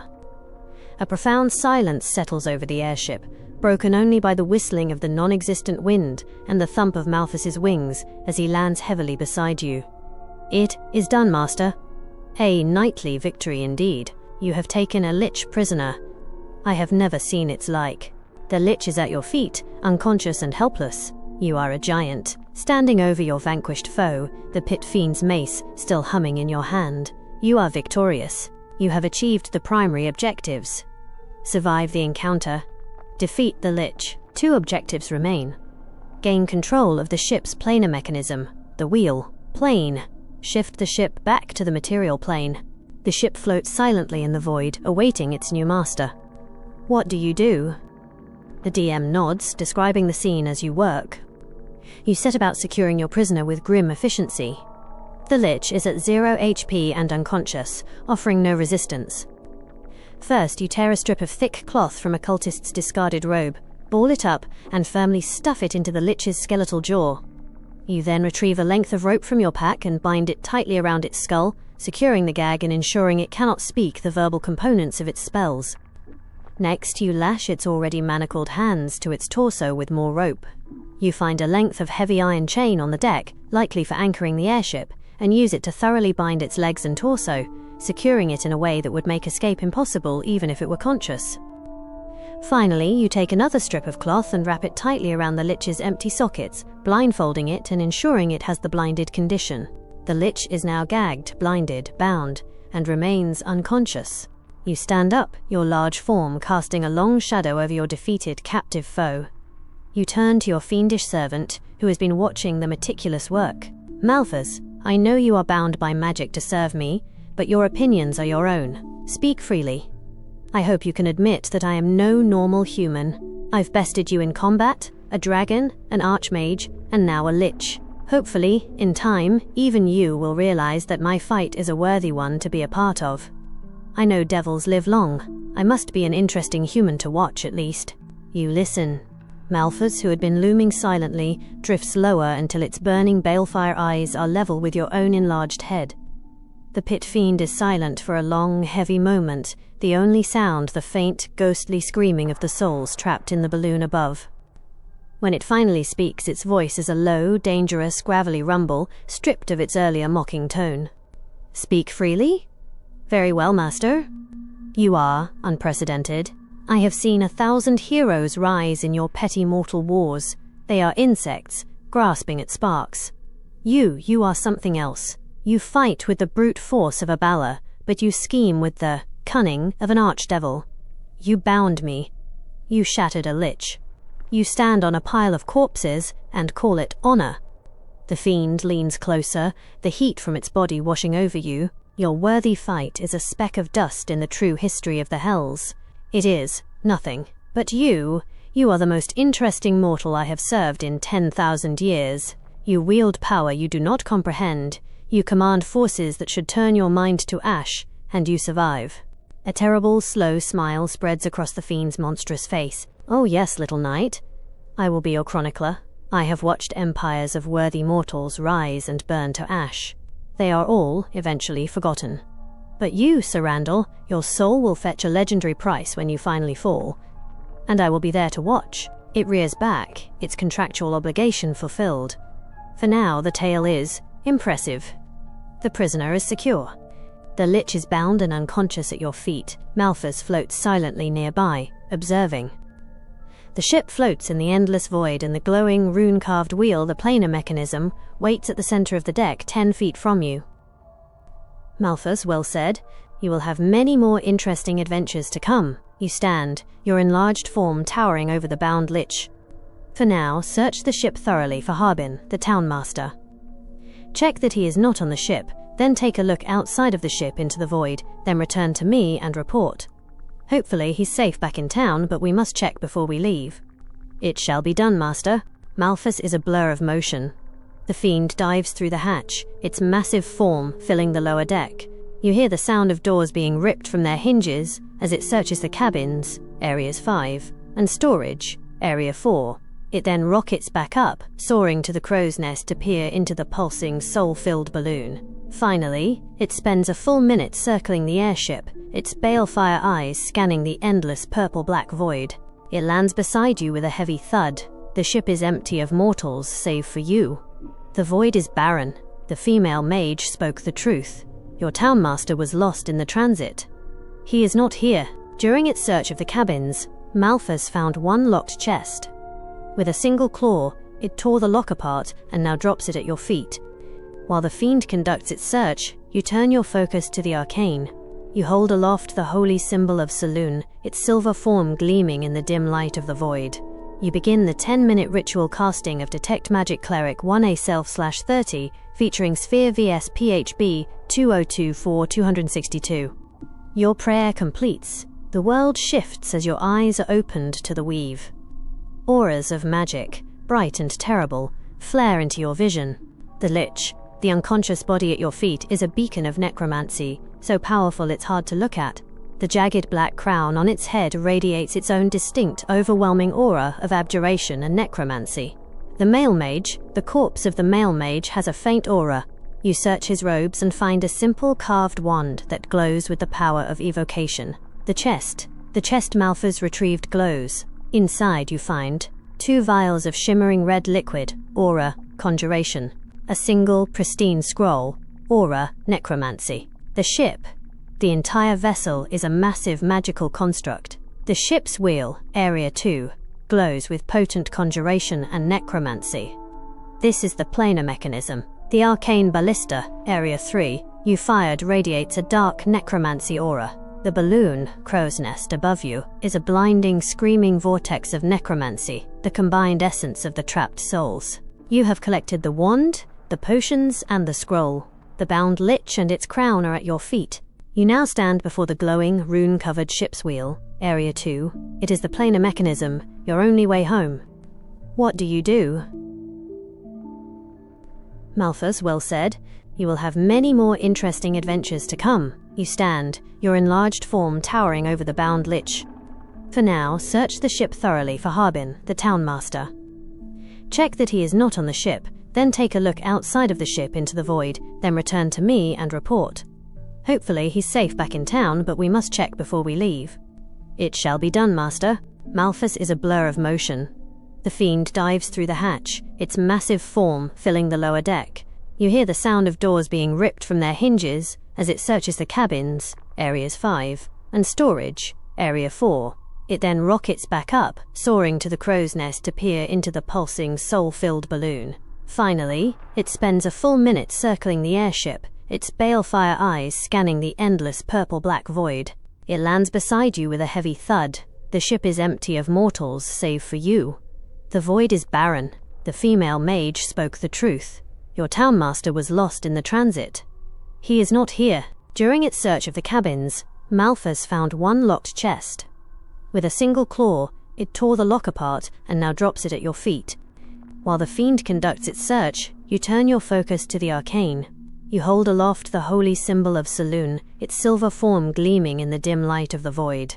You begin the 10-minute ritual casting of Detect Magic Cleric 1A Self/30, featuring Sphere vs PHB 2024-262. Your prayer completes. The world shifts as your eyes are opened to the weave. Auras of magic, bright and terrible, flare into your vision. The Lich, the unconscious body at your feet, is a beacon of necromancy, so powerful it's hard to look at. The jagged black crown on its head radiates its own distinct, overwhelming aura of abjuration and necromancy. The male mage, the corpse of the male mage, has a faint aura. You search his robes and find a simple carved wand that glows with the power of evocation. The chest Malphas retrieved glows. Inside you find 2 vials of shimmering red liquid, aura, conjuration.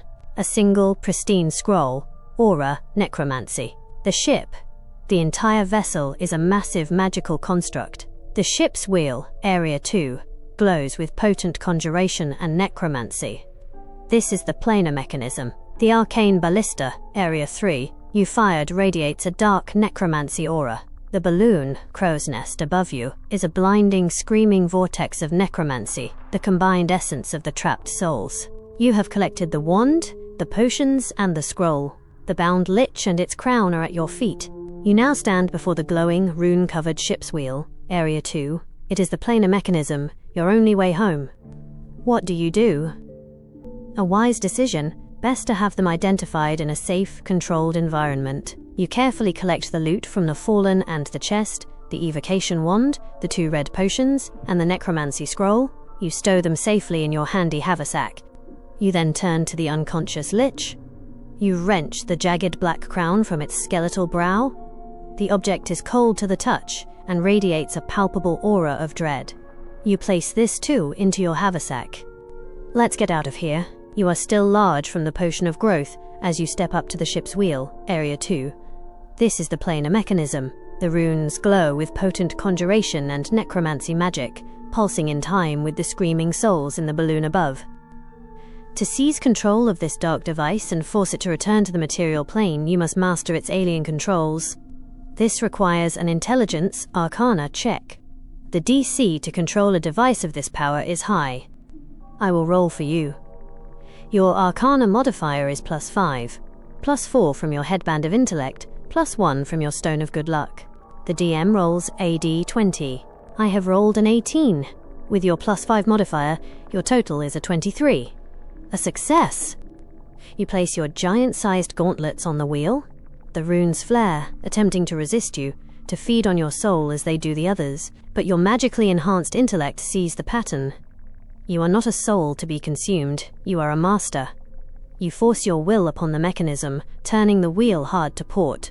The DM's voice becomes cinematic, rising in volume. The entire airship screams. The sound is not of wood, but of the thousands of souls in the balloon above, all crying out in unison. Malphas roars and braces himself as the ship lurches violently. The void outside the ship begins to tear.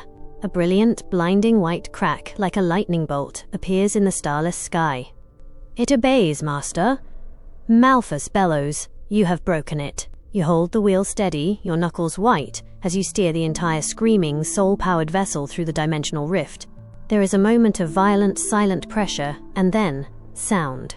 The roar of wind, the crash of thunder, the smell of rain and pine. You are no longer in the void.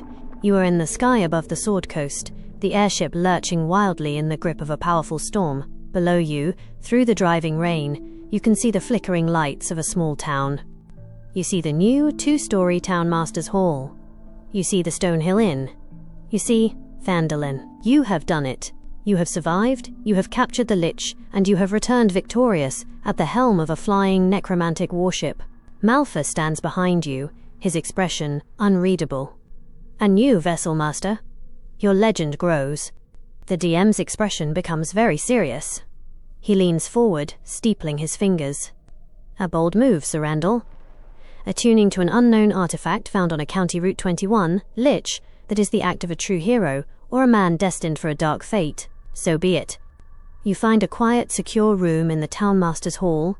You place the Stone of Good Luck on the table, and you feel the small, comforting aura of magic that surrounds you fade. Your attunement to it is broken. You then take the jagged black crown from your handy haversack. It is cold, so cold it almost burns. As you spend the hour in concentration, your mind brushing against the artifact, you feel its true nature. This is not merely a crown. The crown itself is an ornate masterwork setting, but the power comes from the single withered petrified eyeball set into its center. Your mind is flooded with visions of an ancient whispering godlich. You feel the artifact's true name echo in your soul. This is the Eye of Vecna. Artifact, Dungeon Master's Guide, page 224. The visions show you its power, the ability to see the unseen, true sight, to peer into the very thoughts of others, and to unleash terrible necromancy with but a thought. You understand why the appraiser felt an aura of abjuration. The eye grants its wielder the power to see through all illusions, and even into the ethereal plane, a form of ultimate sight. The hour of attunement is nearly complete. You feel the artifact's final, terrible demand. The DM pauses, looking at you intently. To complete the attunement, you must pay the price. The Eye of Vecna must be placed in your own head, replacing what is already there. As you sit in the quiet room, you feel an overwhelming magical compulsion. You know with supernatural certainty that to finish the attunement, you must gouge out your own right eye and press the withered artifact into the empty socket. Do you proceed? The DM nods slowly, his expression one of relief. This power is tempting, Malphas, you say, your voice tight. But no, I will keep my eye. The magical compulsion, which had been moments from overwhelming you, shatters like glass. The dark, ancient hunger of the Eye of Vecna recedes, its promise of power vanishing as you exert your own formidable will. A wise choice, Master. Malphas's voice rumbles in your head, the fiend's presence a comforting anchor from the artifact's pull. Some power costs too much, even for a soul as interesting as yours. You quickly snatch the jagged crown and its withered eye from the table, not daring to look at it again. You thrust it deep into the extra-dimensional space of your handy haversack, where its malevolent aura is instantly dampened, hidden from the world. I'm sure I will find other artifacts worthy of my use, you declare, but not this one. Not now. With the artifact secured and your sight intact, you stand ready. The bound Lich is secure in the Phandalin jail, and your new, terrible warship floats silently over the town, a testament to your victory. The DM closes his notes. And that is where we shall end the one-shot. Congratulations, Sir Randall. The DM nods, his eyes still bright from the climactic battle. He takes a breath and begins the epilogue. 1. The landing. The storm above Phandalin rages, but the Dragon Cult airship, now under your command, descends with unnatural stability. The townsfolk, who had scattered in terror at the rip in the sky, now creep out from their homes, gazing in disbelief. The soul-powered balloon casts a sickly, pulsing red light over the town square. The ship's skids touch down with a heavy groan, its hull dwarfing the newly built Townmaster's Hall. The side hatch opens. The first thing the people of Phandalin see is you, Sir Randall Gillian, your form still large from the potion of growth. You fill the entire doorway, your armor smoking from the arcane battle, the Pit Fiend's massive fiery mace resting on your shoulder. A collective gasp ripples through the crowd. You are a giant. Then, you step aside, revealing what you are carrying, the bound, gagged, blindfolded, and unconscious body of the Lich. You carry it under one arm as if it were a sack of grain. As you stomp down the ramp, Malphas, your other, actual monster, lands behind you, his wings flaring. The townsfolk do not scream. They are beyond that. They are in the presence of something they cannot comprehend. You march past them, kick open the door to the town jail, and unceremoniously hurl the bound Demilich into the strongest cell. The crowd's reaction is one of utter, stunned, reverent terror. 2. The Devil's Chronicle. Later that evening, the Stonehill Inn is packed. The head of Venomfang, mounted on the wall, seems to stare in jealousy at the new focus of the town's attention, Malphas. At your command, the Pit Fiend, crouching low under the inn's rafters, begins its tale. Its voice is a sulphurous rumble that silences the entire tavern. The Master was pulled through the void, Malphas snarls, its balefire eyes scanning the crowd. He faced the Demilich of the cult. The Master, a giant of a man, faced the Ancient One. He shackled undeath with mortal iron. He crippled its magic. He took my mace, and with the strength of a titan, he bludgeoned the shade into submission. The crowd is breathless. Your retainers, seated at your table, react. Milo Reedleaf is vibrating, tears of joy and terror in his eyes. He captured it? He captured a lich? This isn't a song, it's an epic. They'll name an era after this. Edda Flintlock takes a long, slow drink from her ale, her knuckles white. Right. So we're a jail for liches now, on top of the Pit Fiend. I'm going to need more locks. And probably acid. Lots of acid. Percival Dunn is pale, pushing his spectacles up his nose. A County Route 21 undead, secured in the town jail. Master, the logistical and existential implications are staggering. We must speak. 3. The fate of Harbin Wester. As the cheering in the inn subsides, you notice the one man who should be leading the toast is absent. Percival confirms your fear. Harbin Wester never returned from his office. The gate spell, intended for you, tore him from the material plane. The female mage's words were true. He was lost in the transit. The townmaster of Phandalin is gone. Where, or when, he is, none can say. His rescue, you realize, will be an adventure for another day. 4. The spoils of war. In the privacy of your room, you have the town's most experienced appraiser, a new arrival from Waterdeep, identify the items you recovered. The wand. This, sir, is a wand of fireballs. A very potent tool of war. Very rare, Dungeon Master's Guide. The potions. Eng 2. These, Protector, are astonishing. Potions of vitality. They cure any poison, disease, and even the very exhaustion of battle. Very rare, Dungeon Master's Guide. The scroll. This scroll radiates a dark power. It is a scroll of animate dead, scribed at the 6th level. Very rare, Dungeon Master's Guide. 5. Securing the prisoner. You meet with Percival in the ruined townmaster's office. You are correct, Percival. The town jail is a temporary solution.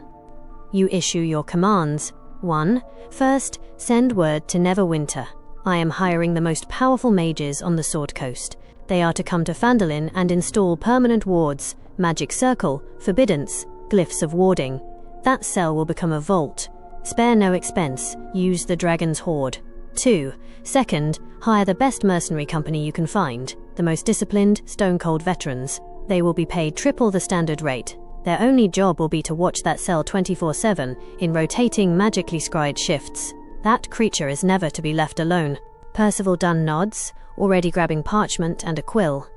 At once, Sir Randall. I will see Phandalin becomes the most secure prison on the Sword Coast. You stand at the window of the hall, your potion of growth having faded. You look out at the town, your town. It is safe, but it is now the home of 2 terrible secrets, a bound Pit Fiend and a captive Lich.